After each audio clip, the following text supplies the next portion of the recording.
Transcription number 242. Start. There is just one word that I want to say with regard to the procedure adopted by the UK government. I do not wish in the least to complain because I am fully aware of the difficulties which confronted the UK government in this matter, because one of the matters which I presume ultimately led to this decision of the UK government was that because of these wild rumors floating about the world, there was a vast movement of sterling from the UK to other countries, and probably events compelled them to act in the way they did. They were faced with a very difficult and a very delicate situation. I make the fullest allowance for that fact. Nevertheless, I feel that if arrangements had been considered in time, it would have been possible for the UK government to take the Commonwealth ministers more fully into their confidence than they apparently did. I say that for this reason, that in the Commonwealth Ministers Conference, which was convened for the very purpose of discussing the dollar situation, there was no reference whatever to the subject of devaluation, and if, as I understood it, the resolution passed by the Commonwealth Ministers Conference provided the brief for the Washington talks, then the decisions reached at Washington by the representatives of the UK government, in my opinion, exceeded the brief that the Commonwealth ministers gave the British Chancellor of the Exchequer.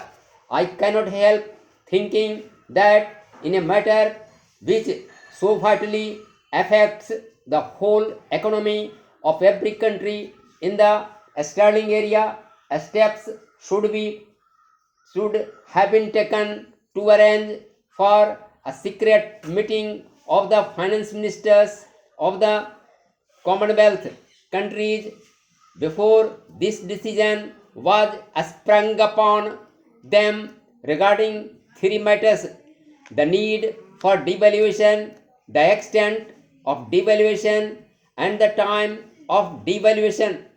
I am quite aware of this, that any such conference would have intensified the rumors that were already floating about.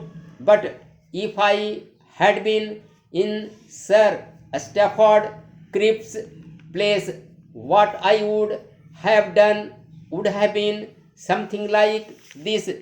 Here was the Washington Conference discussing this matter on the brief prepared by the Commonwealth Ministers Conference.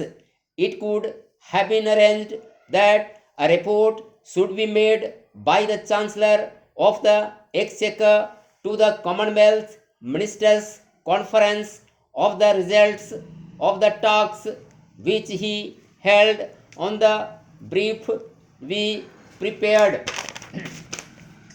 But this could have been made the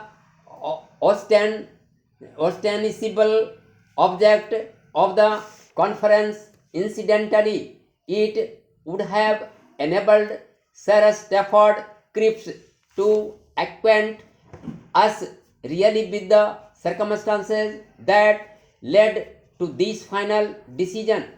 Let me say again that I make this statement because I feel we have been placed in a position which led not merely to inconvenience to ourselves, but also inconvenience to our neighbors, Sri Lanka and Pakistan.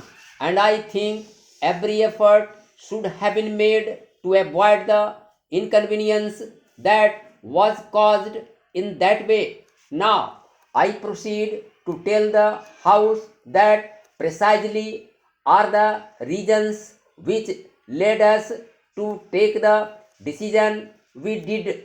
I want to make it perfectly clear that although I feel logically on the basis of economic facts there was a case for devaluation both of the pound sterling and of the rupee, I should have liked to face this problem and to come to my decision regarding the problem after a good deal of more deliberations than I was allowed time for.